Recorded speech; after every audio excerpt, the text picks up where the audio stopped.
Write down 2 factors of 12. So a factor of a number is a number in which another number can be divided by to give a whole number.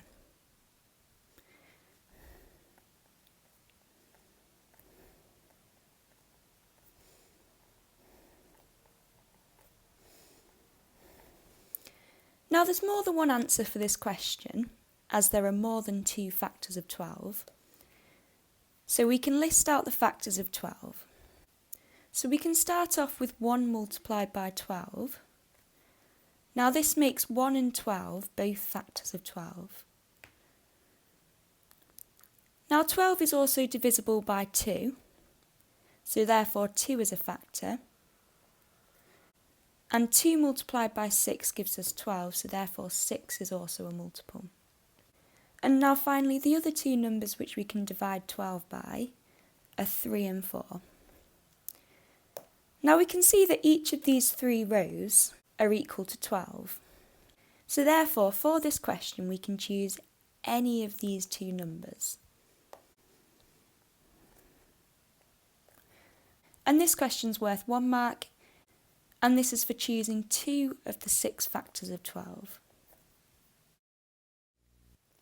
Find 1/3 of 30. So there's a couple of different ways of doing this question. We can either type into our calculator 1/3 multiplied by 30,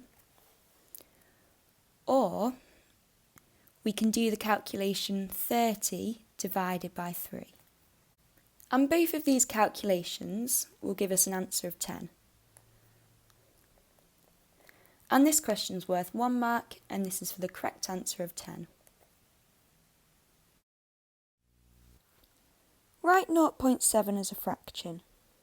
So 0.7, the 7 is in the tenths column, so therefore 0.7 as a fraction is 7/10.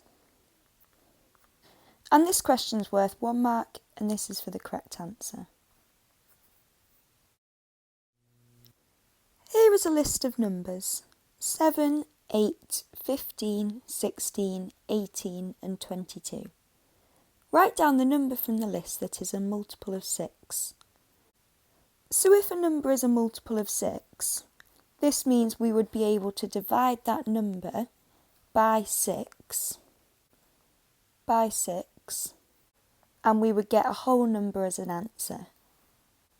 So if we take a look at this list of numbers, if we start off with 7, 7 divided by 6 would not give us a whole number.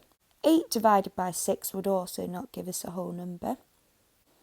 And if we keep going through the list, 15, 16 and 22 would also not give us a whole number. However, 18 divided by 6 gives us an answer of 3, which is a whole number. So therefore, 18 is the number from the list which is a multiple of 6. And this question's worth 1 mark, and this is for the correct answer. Change 4 kilometres into metres. So for this question, we'll need to know how many metres there are in 1 kilometre.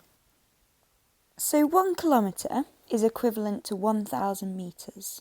However, we want to know how many metres are in 4 kilometres. So to get from 1 kilometre to 4 kilometres, we need to multiply 1 by 4. So therefore, the number of metres will also be multiplied by 4. And 1,000 multiplied by 4 gives us an answer of 4,000 metres. And this question's worth 1 mark, and this is for the correct answer. Here is a grid of squares. Write down the ratio of the number of shaded squares to the number of unshaded squares. So the first thing we can do for this question is count how many shaded squares there are and how many unshaded squares there are. So there are 3 shaded squares and there are 5 unshaded squares. And an important thing to remember when using ratios is we need to write the ratio in the correct order, And because we want to write the ratio of the number of shaded squares to the number of unshaded squares, we'll put the value for the shaded squares first. Now, because we have 3 shaded squares, out of a total of 8 squares, 3 will be our first value in the ratio. And we have 5 unshaded squares, so 5 will be the second value in the ratio. And if we add 3 and 5 together, this gives us the total number of squares. Now this question's worth 1 mark, and this is for the correct answer. W equals 4u plus 3. Find the value of w when u equals 8. So in order to do this question, we're going to want to substitute the value u equals 8 into this equation here. So when u equals 8, w will be equal to 4 multiplied by 8 plus 3. So now in order to get the final answer, we'll need to simplify this down. And it's important, because of BODMAS, that we do the multiplication before the addition. So 4 multiplied by 8 gives us an answer of 32. And then 32 plus 3 gives us a final answer of 35. Now this question's worth 2 marks. We'll get 1 mark for substituting in the value of 8 into the original equation, and we'll get our second mark for the correct answer. Here are the first 5 terms of a sequence: 1, 3, 6, 10, 15. Write down the next 2 terms of the sequence. So there's a few different ways of doing this question. We can either work out what pattern these terms are following, and then continue this on for the next 2 terms,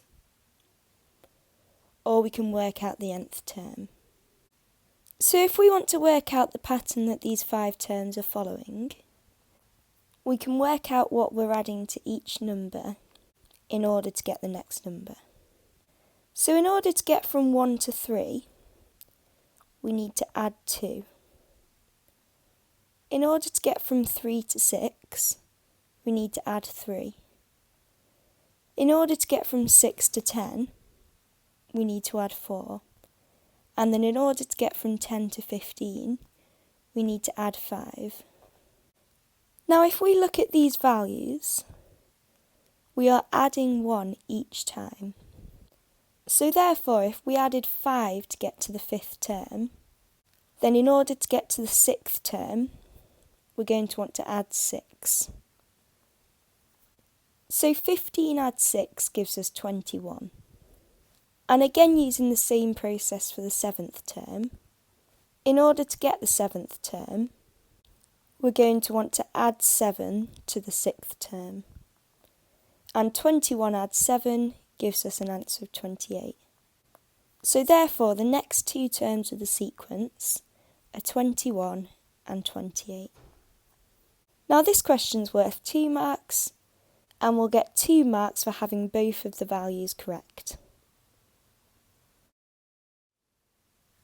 Mrs. Brown asked each child in her class which pet they liked best. Here are her results. Complete the frequency table for this information. So in this frequency table, we have 3 columns. The first column is listing the pets. The second column is labelled tally, which we can use to help us count up the number of each pet each child in her class said they liked best. And then this third column, the frequency column, is where we'll put our final frequency in. So if we start with tallying up the number of people who said they liked dogs best, this tells us that we have 8 children in her class which like dogs the best. So therefore the frequency is 8. If we tally up the number of children who like rabbits best, we'll get a frequency of 3. if we tally up the number of children who like cats the best, we'll get 5. And then if we tally up the number of children in her class which like hamsters the best, we'll get 2. So this is our complete frequency table. And this question's worth 2 marks, and we'll get both of these 2 marks for correctly filling in the frequency column. On the grid below, draw a bar chart for this information. So for this bar chart, on the x-axis, we're going to have the type of pet. And then on the y-axis, we're going to have the frequency. Now it's important to remember to label these. And we can label the y-axis frequency. Now for the x-axis, we're going to have 4 different bars, each representing the different types of pet.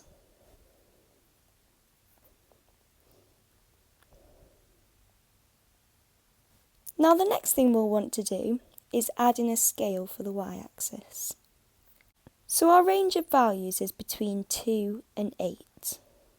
So our y-axis must go up to at least 8.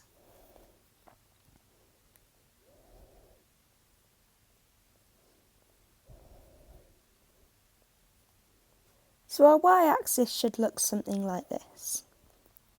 And now the final thing we need to do is draw in the bars.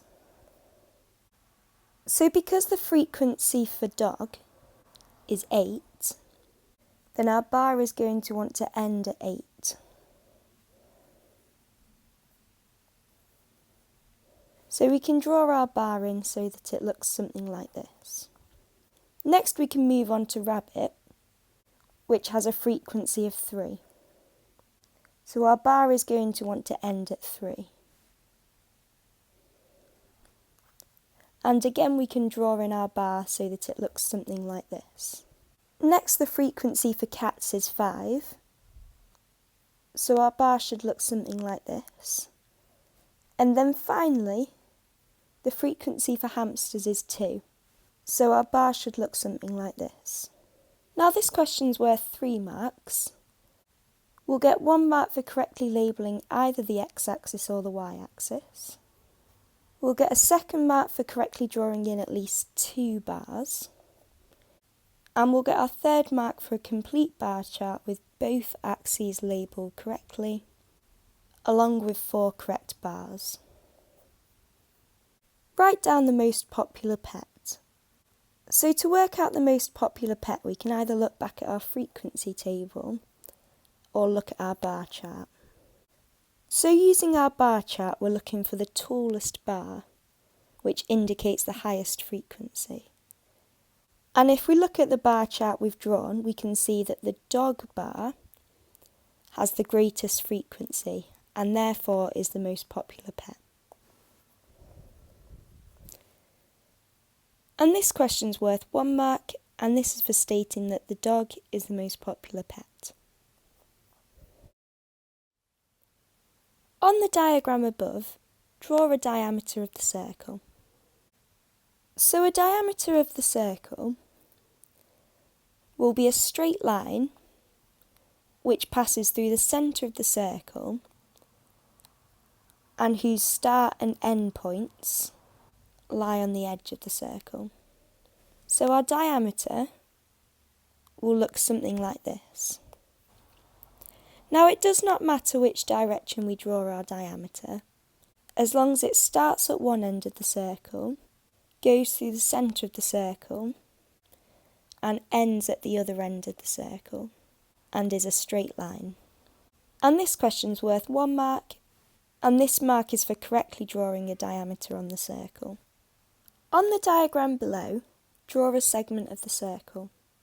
Shade the segment. So a segment of a circle is a section of the circle which is cut off by a chord. And a chord is a straight line which runs from one point of the circle to another point on the edge of the circle. So a possible segment which we could draw could be something like this. And we are also asked to shade the segment. Now both this section and this section could be the segment, so it doesn't matter which side we shade. So a possible segment which we could draw could look something like this. And this question is worth 1 mark, and this is for a correct shaded segment.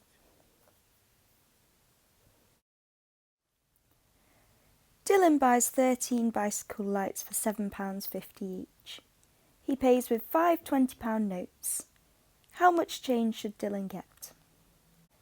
So the first thing we can work out for this question is how much the 13 bicycle lights cost.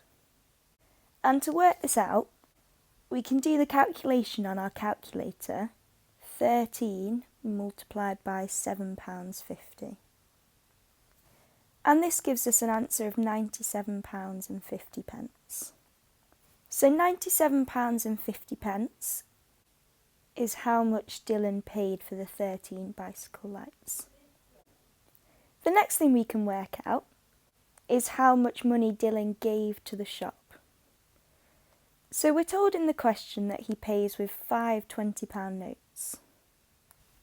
So to work out how much Dylan paid the shop, we can do the calculation 5 multiplied by 20. And this tells us that the amount of money Dylan gave the shop was £100. So if Dylan pays £100, however he only owed £97.50 for the bicycle lights, then the amount of change Dylan should get will be 100 minus £97.50. And this gives us a final answer of £2.50.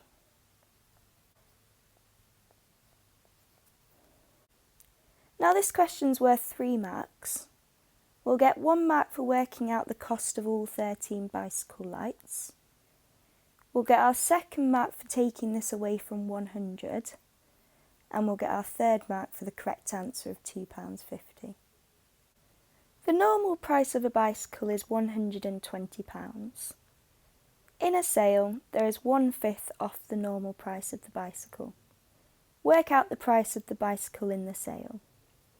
So if in the sale they are taking 1/5 off the normal price of the bicycle, what this means is the new price of the bicycle will now be 4/5 of the original price. So in order to work out 4/5 of 120, we can put the calculation into our calculator, 4/5 multiplied by 120. And this gives us an answer of £96. And this is our final answer. And this question's worth 2 marks. We'll get 1 mark for doing the calculation of 4/5 multiplied by 120, and our 2nd mark for the correct answer of £96. Cornflakes are sold in 2 sizes of box. Small boxes weigh 450 grams, large boxes weigh 750 grams. Ray buys 3 small boxes of cornflakes and some large boxes of cornflakes. In total, she buys 5,850 grams of cornflakes. Work out the number of large boxes of cornflakes Ray buys. So the first thing we can do for this question is work out how much 3 small boxes will weigh. So if a small box weighs 450 grams, and Ray bought 3 small boxes, then the total weight of the 3 small boxes will be 3 multiplied by 450 grams. And this gives us 1,350 grams. The next thing we can do is minus this value from 5,850 grams. And this will give us the total weight of the large cornflakes.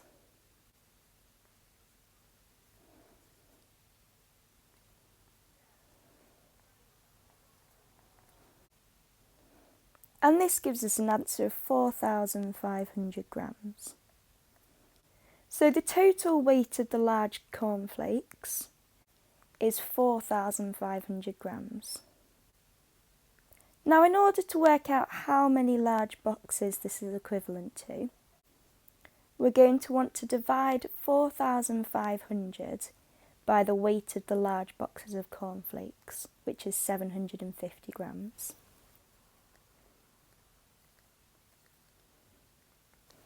And this gives us a final answer of 6 boxes. Now this question's worth 3 marks.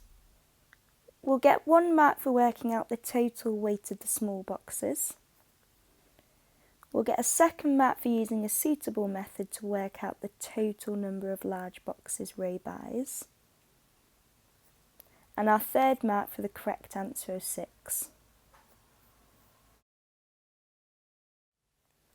The stem and leaf diagram below gives information about the ages of people in a social club.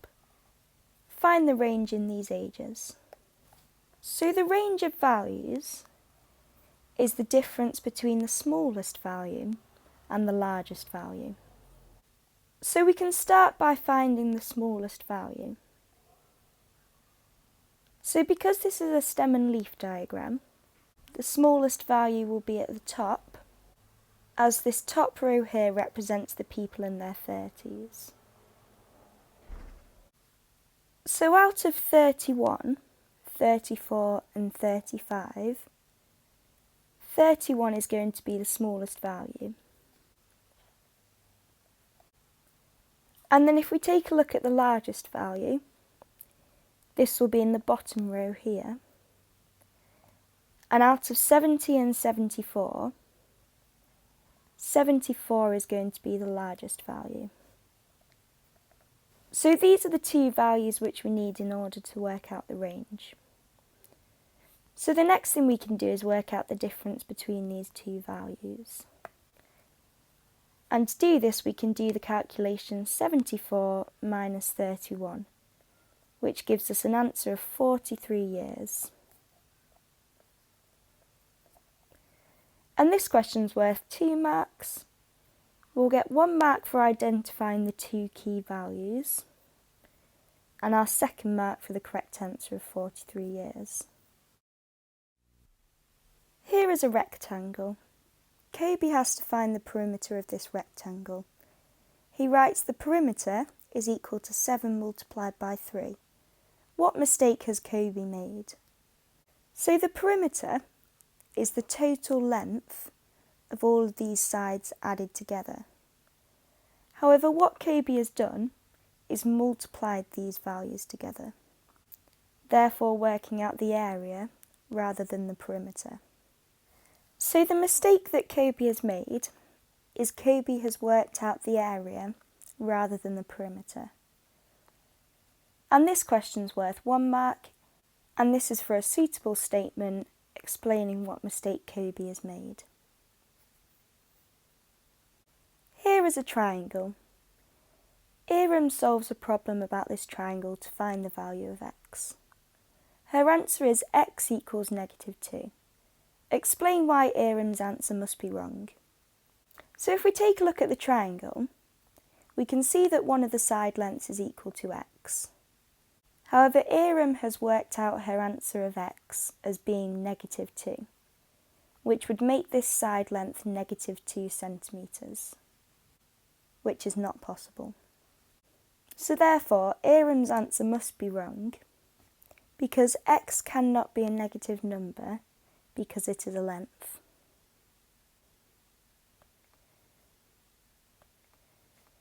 And this question's worth 1 mark, and this is for a suitable statement explaining why Iram's answer must be wrong. There are 800 students at a school. Each student either has a school dinner or a packed lunch.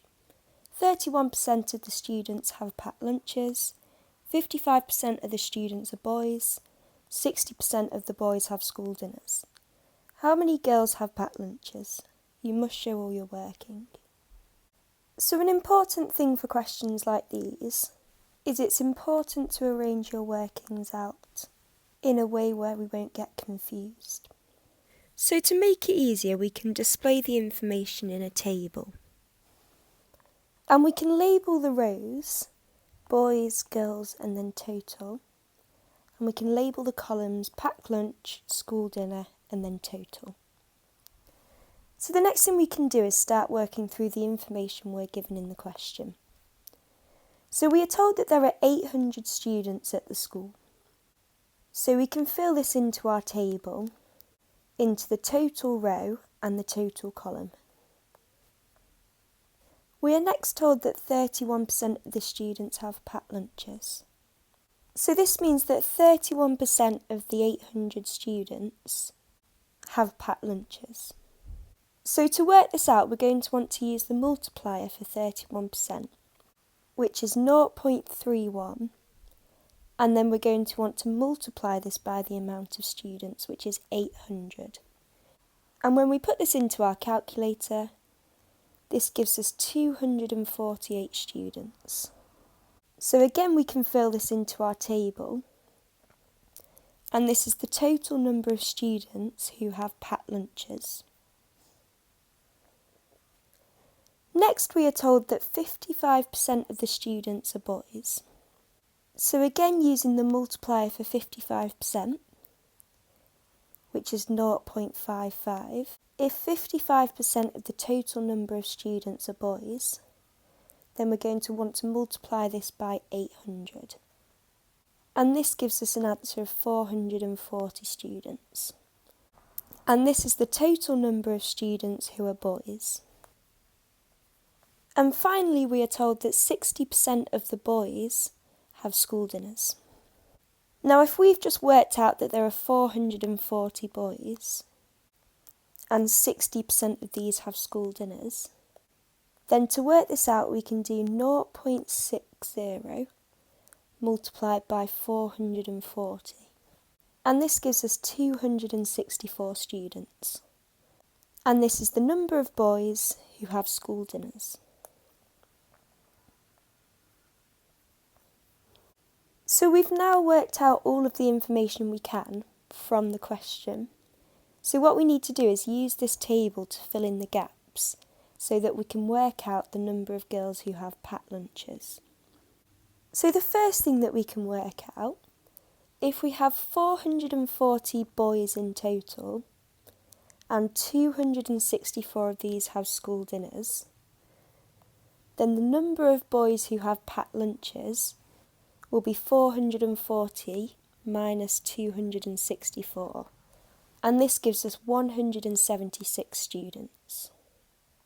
And now if the total number of people who have packed lunches is 248, and 176 of these are boys, then the number of girls who have packed lunches will be 248 minus 176.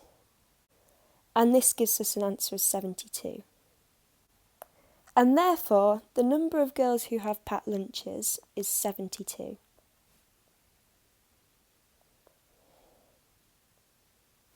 And this is our final answer. Now this question's worth 4 marks. We'll get 1 mark for working out the total number of students who have packed lunches. We'll get a 2nd mark for working out the total number of students who are boys. We'll get our 3rd mark for beginning a process to work out the number of students who are girls and also have packed lunches, and our 4th mark for the correct answer of 72. In a bag there are only red counters, blue counters, green counters and yellow counters. A counter is taken at random from the bag. The table shows the probabilities of getting a red counter or a yellow counter. The number of blue counters to the number of green counters is equal to 3 to 4. Complete the table. So an important thing to remember when using probabilities is because the only options are to have a red counter, blue counter, green counter or yellow counter out of the bag, then the sum of these probabilities must be 1. The probability of choosing out either a blue or a green counter will be equal to 1 minus 0.4 plus 0.25, which gives us 1 minus 0.65, which is equal to 0.35. So now we've worked out the probability of choosing out a blue or a green counter, we can use this ratio here to work out the probability of choosing out a blue counter, and then separately the probability of choosing out a green counter. So if we start off by working out the probability of choosing out a blue counter, the ratio is 3 to 4, so therefore out of a total of 7 parts, the probability of the counter being blue is 3 out of the total 7. So to work out the probability of the counter being blue, we can do 3 divided by 7 multiplied by 0.35. And this gives us an answer of 0.15, which is the probability of choosing out a blue counter. Now to work out the probability of the counter being green, we can either use the same process that we used to work out the probability of it being blue, or we can use the fact that all of these probabilities must add up to 1. And if we use this, this gives us that the probability of the counter being green is equal to 1 minus 0.4 plus 0.15 plus 0.25. And this gives us 1 minus 0.8, which gives us a final answer of 0.2. Now this question's worth 4 marks. We'll get 1 mark for working out the probability of the counter being either blue or green. We'll then get a 2nd mark for working out the probability of the counter being blue. We'll get a 3rd mark for a process to work out the probability the counter is green. And our 4th mark for having both of the probabilities correct. Complete the tables of the values for y equals 4x minus 6. So when completing tables like this with an equation, what we're going to want to do is substitute in the value for x into the equation for y, and if we simplify it down it will give us a value for y. So if we start off with x equals negative 1, when x equals negative 1, y will be equal to 4 multiplied by negative 1 minus 6. And we'll do our multiplications first.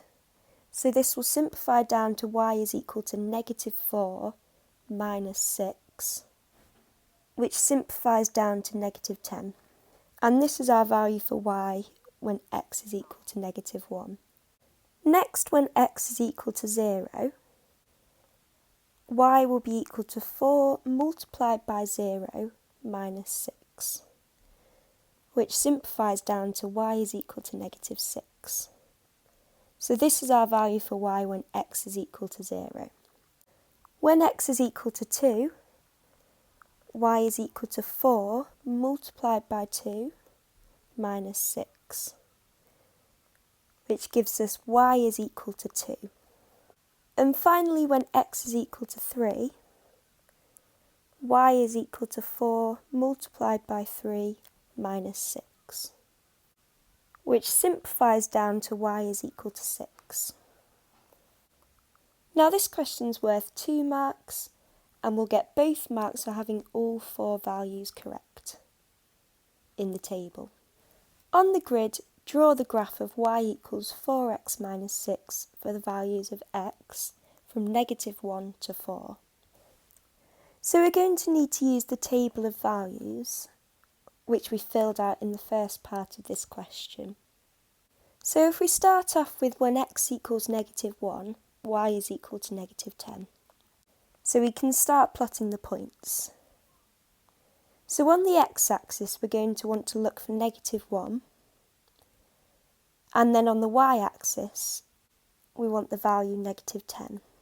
So the point which we'll plot will be here. Next we have when x is equal to 0, y is negative 6. So we're going to want 0 on the x-axis and then -6 on the y-axis, which is the point here. Next we had the coordinate 1, -2. So we're going to want 1 on the x-axis and then -2 on the y-axis, which is here. And we can see that we're starting to form a straight line. So next we have the coordinate 2, 2. So we'll want 2 on the x-axis, 2 on the y-axis. We then have the coordinate 3, 6. So 3 on the x-axis, 6 on the y-axis. And finally the coordinate 4, 10. So we want 4 on the x-axis, 10 on the y-axis. So these are all of the coordinates which we need to plot. And now the final thing we need to do is draw a straight line to connect these coordinates. And our line should pass through all of the coordinates. And it's important to remember to draw this with a ruler. So our final graph of y equals 4x minus 6 should look like this. Now this question's worth 2 marks. We'll get 1 mark for having at least 5 coordinates correctly plotted. And we'll get our second mark for a complete graph. Reflect shape P in the line y equals 3. So the first thing we can do for this question is draw on the line y equals 3. So the line y equals 3 will be this line here, as when we go along the line, every single y value is 3. Now a reflection in the line y equals 3 would be what this shape would look like if we were to put a mirror on this line. So the actual size of the shape is not going to change. So we can take a look at each vertex individually. So if we start with this right angle here, if we were to reflect this in the line y equals 3, then the coordinate would be here. This vertex here would reflect into this point here. And then finally this vertex up here is 4 away from the line y equals 3. So we'll be 4 away in the other direction. And now the final thing we need to do is use a ruler to draw the triangle. And this is what the final shape should look like. And this question's worth 2 marks, and we'll get both marks for having the correct shape drawn in the correct place. Solve 4 multiplied by x minus 6 equals 44. So in order to solve this equation, we're going to need a value for x, and to do this we can get x on its own on one side of this equation. Therefore making x the subject. So the first thing we can do is expand out these brackets. So we'll want to multiply the 4 by both terms inside the brackets. So by the x and then by the -6. So 4 multiplied by x will give us 4x, and then 4 multiplied by -6 will give us -24. And this is still equal to 44. The next thing we can do is add 24 to both sides of this equation. And this gives us 4x is equal to 68. And then the final thing we can do to make x the subject is divide both sides of this equation by 4. And this gives us a final answer of x equals 17. Now this question's worth 2 marks. We'll get 1 mark for correctly expanding out the brackets, and a second mark for the correct answer of x equals 17. The universal set is 1 to 13. A equals multiples of 3, B equals even numbers. Complete the Venn diagram for this information. So the universal set is all of the values which we need to place inside this Venn diagram. Now the first thing we'll want to do is label these circles A and B. So any multiples of 3 will be placed in this section here. Any even numbers will be placed in this section here. And any even numbers which are also multiples of 3 will be placed in this central section here. Any numbers which do not fit into any of these categories will be placed outside the circle but still inside this rectangle. So we can start off with 1. 1 is an odd number and is not a multiple of 3. So therefore, 1 needs to be placed outside the circles. 2 is an even number, however is not a multiple of 3. So therefore we'll just place it in the circle B. 3 is a multiple of 3, however is an odd number, so we can place this in A. 4 is an even number, however is not a multiple of 3. 5 is an odd number, which is not a multiple of 3. 6 is a multiple of 3 and is an even number, so we'll go where A and B overlap. 7 is an odd number which is not a multiple of 3. 8 is even but not a multiple of 3. 9 is a multiple of 3, however is an odd number. 10 is an even number and not a multiple of 3. 11 is an odd number, which is not a multiple of 3. 12 is a multiple of 3 and an even number.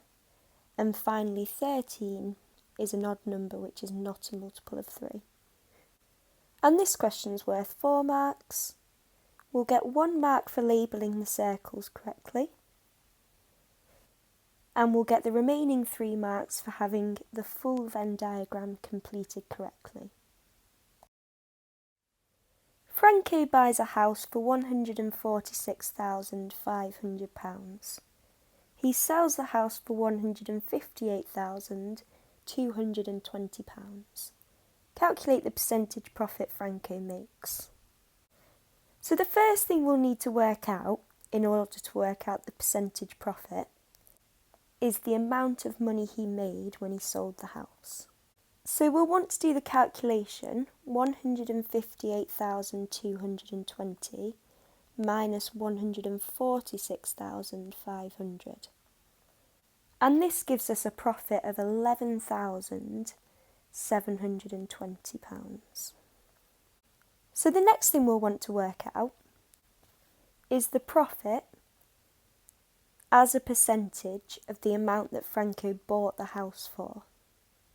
So we'll want to put into our calculator 11,720 divided by 146,500. And because we want to work out the percentage profit, we'll want to multiply this by 100. And when we work this out, this gives us an answer of 8%. And this is our final answer. Now this question's worth 3 marks. We'll get 1 mark for working out the profit that Franco made. We'll get a 2nd mark for using a suitable method to work this out as a percentage, and our 3rd mark for the correct answer of 8%. Solve 4 multiplied by x minus 6 equals 44. So in order to solve this equation, we're going to need a value for x, and to do this we can get x on its own on one side of this equation. Therefore making x the subject. So the first thing we can do is expand out these brackets. So we'll want to multiply the 4 by both terms inside the brackets. So by the x and then by the negative 6. So 4 multiplied by x will give us 4x, and then 4 multiplied by negative 6 will give us negative 24. and this is still equal to 44. The next thing we can do is add 24 to both sides of this equation.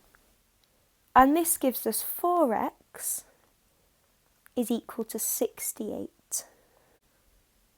And then the final thing we can do to make x a subject is divide both sides of this equation by 4. And this gives us a final answer of x equals 17. Now this question's worth 2 marks. We'll get 1 mark for correctly expanding out the brackets and a second mark for the correct answer of x equals 17. Use your calculator to work out 29 squared minus 4.6 divided by the square root of 35 minus 1.93 cubed. Write down all the figures on your calculator display. Now in order to do this question, we're going to want to put this calculation directly into our calculator, exactly how it's been given to us in the question. So to do this, the first button we'll need to use is the one which looks like this. And this will then give us the fraction component of this calculation. And then we can place the numerator of this fraction into this top box here. And our calculator screen should look something like this. We're then going to want to press the down arrow and then we're going to want to use the square root button, which should look something like this. And then inside the square root we're going to want to put the 35 minus 1.9 cubed. And then when we press the equals button, the figures shown on our calculator display is 157.668255. And as stated in the question, we need to write down all of the figures on our calculator display. So this is the final answer. And this question's worth 2 marks, and we'll get both of these marks for writing down all of the figures on our calculator display without rounding or truncating any answers. Write your answer to part A correct 4 significant figures. So our answer to part A was 257.668255. Now because we want our answer to 4 significant figures, our first significant figure is this 2 here, the 5 is the second significant figure, 7 is the third, and then the 6 is the fourth significant figure. However, an important thing to remember is that the value after the first decimal point, which we are going to round it to, is greater than or equal to 5, then we're going to want to round this 6 up to a 7. So this gives us 257.7, and this is our final answer. And this question's worth 1 mark, and we'll get this for correctly rounding our answer to part A to 4 significant figures. The scatter graph shows information about the marks a group of students got in a science test and in a maths test. Jamie got a mark of 34 in the science test. Using the scatter graph, find an estimate for Jamie's mark in the maths test. So in order to find an estimate for Jamie's mark in the maths test, the first thing we're going to want to do is draw a line of best fit. And our line of best fit will be a straight line. And we're going to want to try and get the straight line to go through as many points as possible. So our line of best fit can look something like this. Now we've been told that Jamie got a mark of 34 in the science test. So in order to estimate his score for the maths test, we're going to want to look at the science test mark of 34 and use the line of best fit to estimate the maths test mark.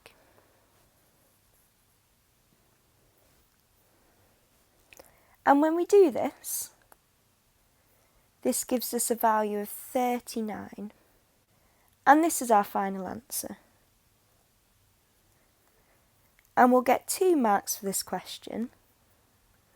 We'll get our first mark for drawing a line of best fit, and we'll get our second mark for finding a suitable estimate for Jamie's mark in the maths test. The table gives information about the times taken in seconds by 18 students to run a race. Work out an estimate for the mean time. Give your answer correct to 3 significant figures. So in this table, we are given the frequency of 4 different ranges of time. Now, an important thing to remember for questions using ranges is when working out the mean, we're always going to want to use the middle value. So we can add in an extra column and we can write in the middle values. So the value between 5 and 10 will be 7.5. The value between 10 and 15 will be 12.5. The value between 15 and 20 will be 17.5. And finally, the value between 20 and 25 will be 22.5. Now, in order to work out the mean, we need to add together all of the values and then divide it by the total number of students. So we're going to need to use the frequency column and then the values which we've just worked out. So we are told that one person had a time between 5 and 10 seconds. So we're going to want to do 1 multiplied by 7.5.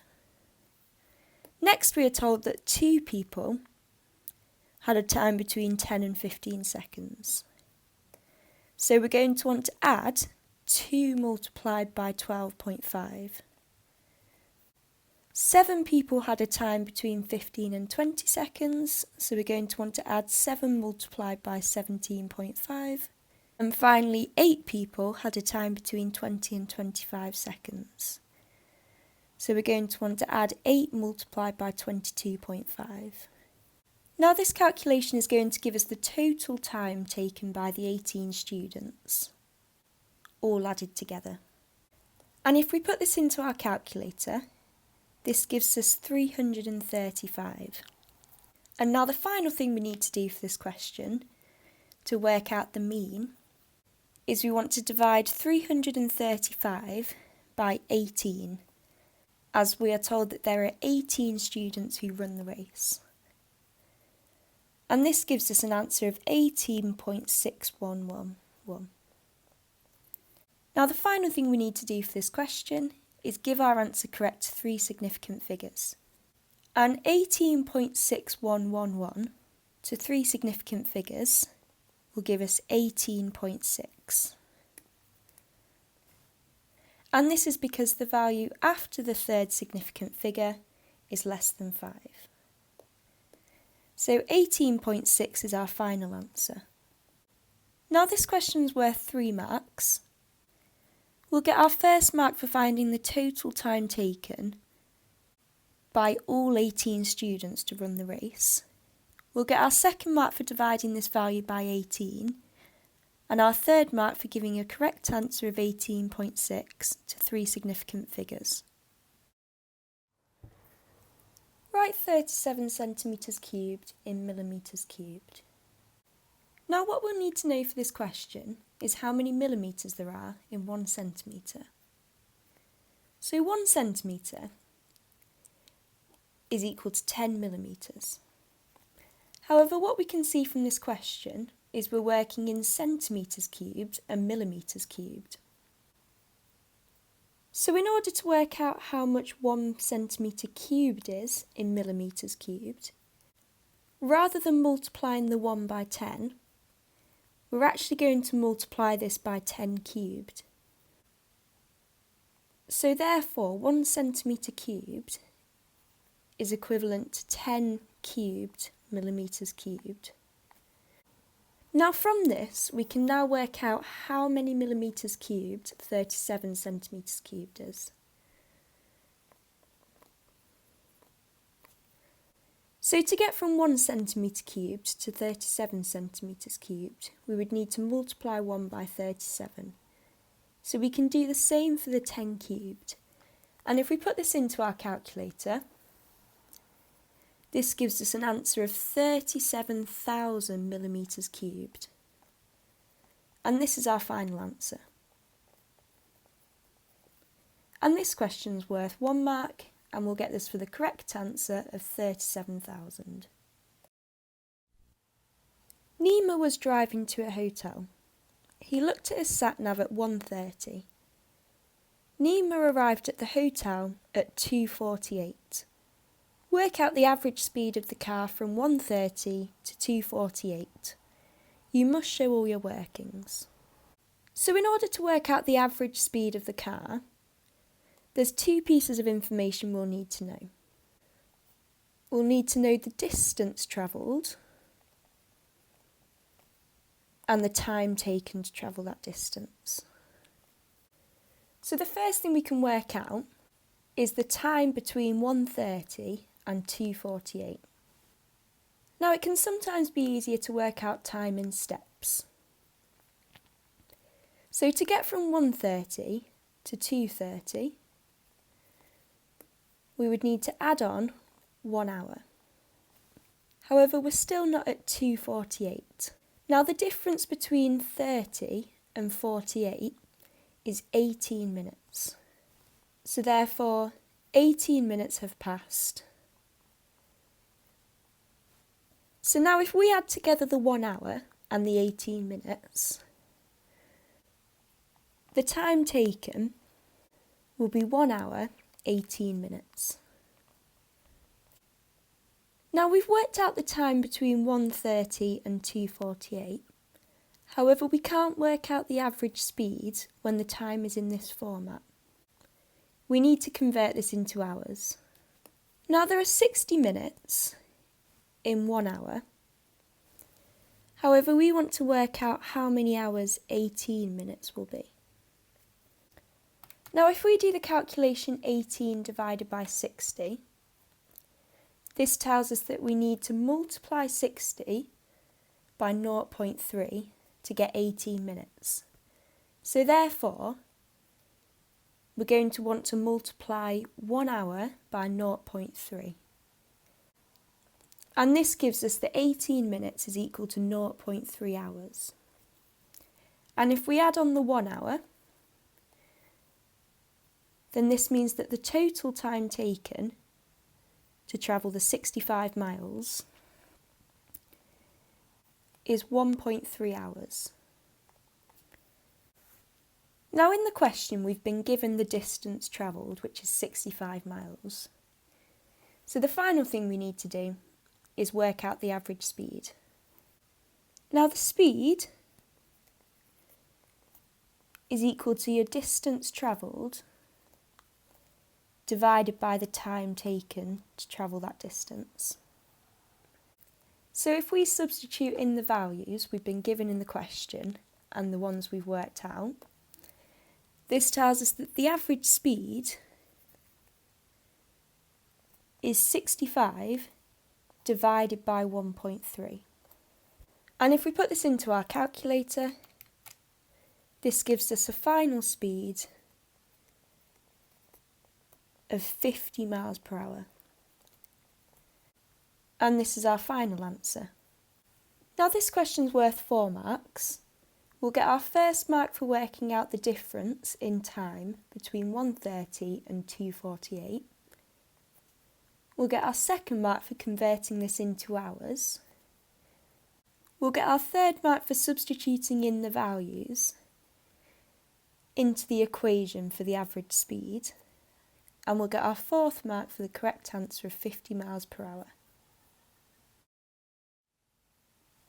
Write 32,460,000 in standard form. So when using standard form, we want a value between 1 and 10 multiplied by 10 to the power of a number. So in order to write 32,460,000 in standard form, the first value will need to be 3.246. And this is so that we get all of the significant figures into the standard form. Now the next thing we need to do is work out how many times we would need to multiply this value by 10 in order to get back to the original value. So if we were to multiply this value by 10, we would move the decimal point 1 to the right, giving us 32.46. So if we've placed the decimal point here, in order to bring the decimal point back to the original place, which is here at the end, we would need to multiply this value by 10, 1, 2, 3, 4, 5, 6, 7 times. So therefore, 32,460,000 in standard form is 3.246 multiplied by 10 to the power of 7. And this is our final answer. And this question is worth 1 mark, and this will be for the correct answer. Write 4.96 times 10 to the negative 3 as an ordinary number. So when multiplying by 10 to the power of a negative number, we're going to want to be moving the decimal point to the left, as 10 to the power of negative 3 will be a decimal number, and therefore this 4.96 is going to get smaller.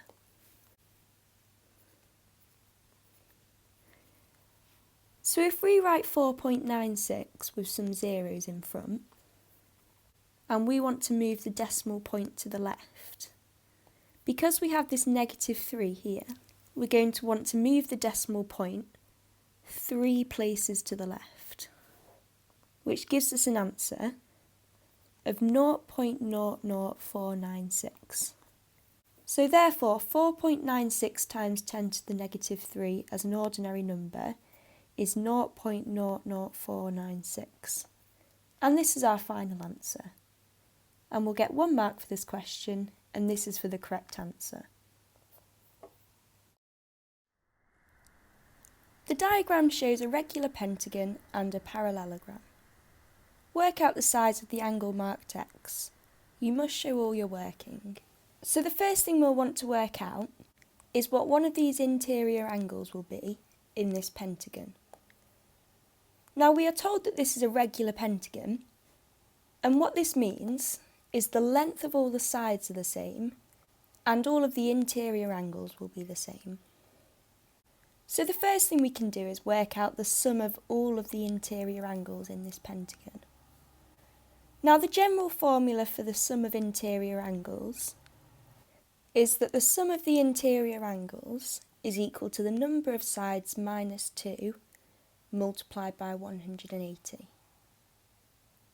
So if we use this formula to work out the sum of the interior angles in this pentagon, a pentagon is a 5-sided shape, so therefore the sum of the interior angles is equal to 5 minus 2 multiplied by 180.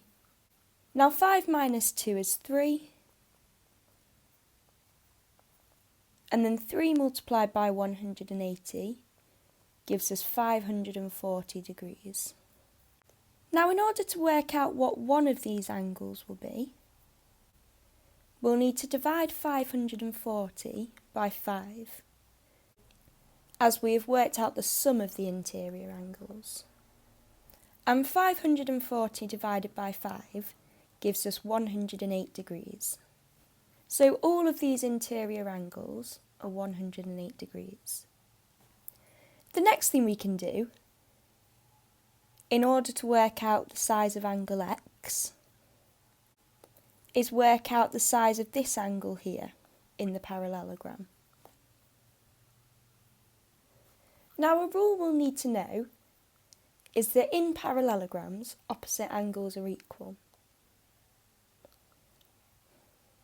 And because this is a quadrilateral, the sum of the interior angles will equal 360 degrees. So if opposite angles are equal, then this means that this vertex here is also 117 degrees. Now if we label this angle angle Y, then this means that this opposite angle here will be the same size as angle Y. And if the sum of all of these angles is 360 degrees, then we can write that 117 add 117 add 2y is equal to 360 degrees. And we can use this to work out the size of angle Y. So 117 add 117 gives us 234. And now what we'll need to do is rearrange this equation to make y the subject. So the first thing we can do is minus 234 from both sides of this equation. So 234 add 2y minus 234 will give us 2y, and then 360 minus 234 gives us 126. And now the final thing we need to do to make y the subject is divide both sides of this equation by 2. Now 2y divided by 2 will give us y, and 126 divided by 2 gives us 63 degrees. So therefore the size of angle y is 63 degrees. Now we worked out that all of these interior angles are 108 degrees, and x and y make up one of the interior angles of this pentagon. So therefore, x plus y equals 108 degrees. Now we've just worked out that y is 63 degrees, so therefore x plus 63 is equal to 108 degrees. And now the final thing we need to do to work out the size of angle x is rearrange this equation to make x a subject. And to do this we can minus 63 from both sides of this equation. So x plus 63 minus 63 will give us x, and finally 108 minus 63 gives us 45 degrees. And this is our final answer. Now this question's worth 4 marks. We'll get our first mark for using a process to work out the size of an interior angle in the pentagon. We'll get our second mark for working out the size of angle y. We'll get our third mark for a complete process to work out the size of angle x. And our fourth mark for the correct answer of 45 degrees. A is the shape of a quarter circle of radius 15 centimetres. B is in the shape of a circle. The area of A is 9 times the area of B. Show that the radius of B is 2.5 centimetres. So the radius of a circle is the distance from the centre of the circle to any point on the edge of the circle.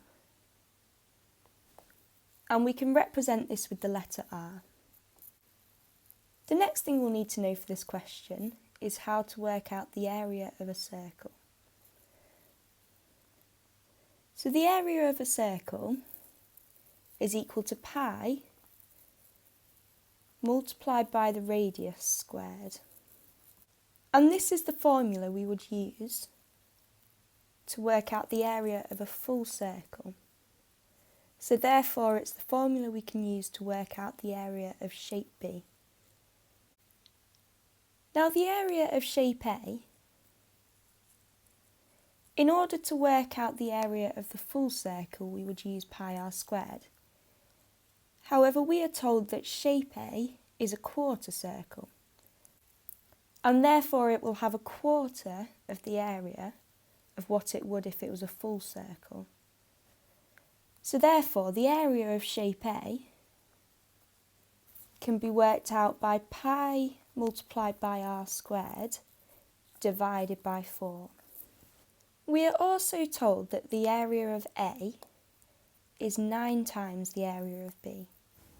So therefore, the area of shape A is equal to 9 multiplied by the area of shape B. And now what we can do, using the values that we've been given in the question and the formulae which we have just written down, is we can use this to work out the radius of B. So if we start with the area of shape A, we've already written that the area of shape A will be equal to pi r squared divided by 4. And we've been told that the radius is 15 centimetres. So therefore the area of A will be equal to pi multiplied by 15 squared divided by 4. Now if we first work out the numerator of this fraction, 15 squared is 225, so therefore 15 squared multiplied by pi is 225 multiplied by pi, and this is all divided by 4. And finally 225 divided by 4 is 56.25. So if it makes it easier, we can write this as a decimal rather than a fraction. So this gives us 56.25 multiplied by pi.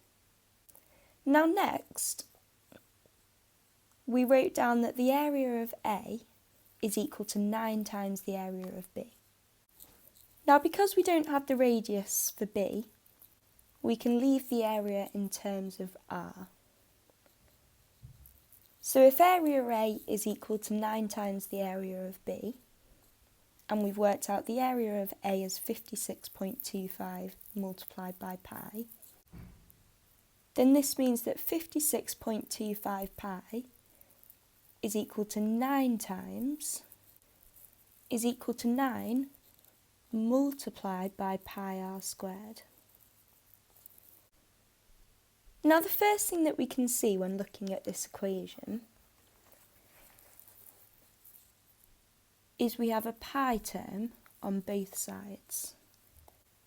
So with this equation, in order to show that the radius of B is 2.5 centimetres, we're going to want to rearrange this equation to make r the subject. Now when looking at this equation, we can notice that there is a pi on both sides of this equation. So the first thing we can do in order to rearrange this equation is divide both sides of this equation by pi.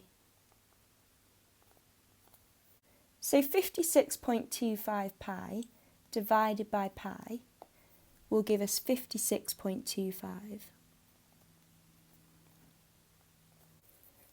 And then 9 multiplied by pi multiplied by r squared divided by pi will leave us with 9 multiplied by r squared.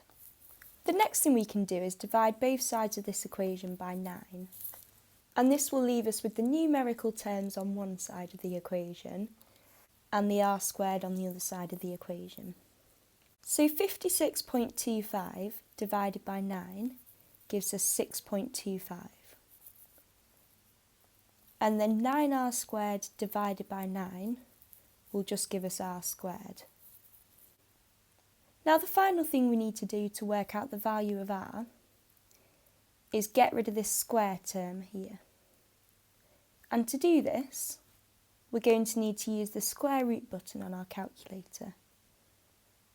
And we're going to want to square root both sides of this equation. So the square root of 6.25 gives us plus or minus 2.5. And then the square root of r squared will give us r. Now an important thing to remember is that because r is a measurement of the size of the radius, it must be positive. So therefore, r is equal to 2.5 centimetres. And this is how we would show that the radius of B is 2.5 centimetres. Now this question's worth 3 marks. We'll get our first mark for working out the area of A. We'll get our second mark for using this to work out the area of B. And our third mark for showing that the radius is 2.5.